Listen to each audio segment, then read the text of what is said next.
how do you become a neighbor?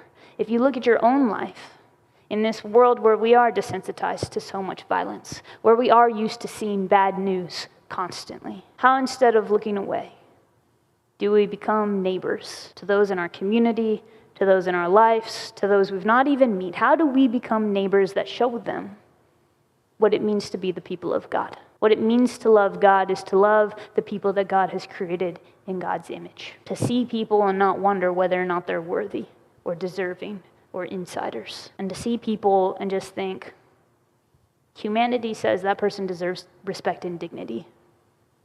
I'm going to be a neighbor and show that person some respect and dignity. That's how we be a neighbor.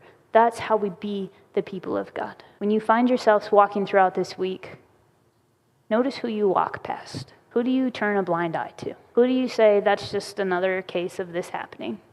Seen it a million times.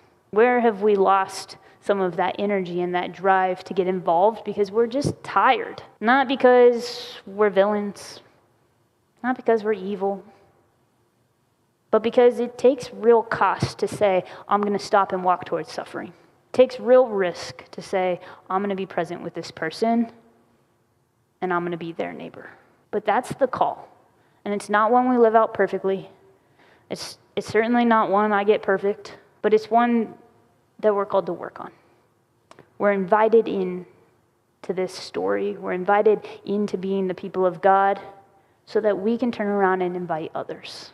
How do you be a neighbor?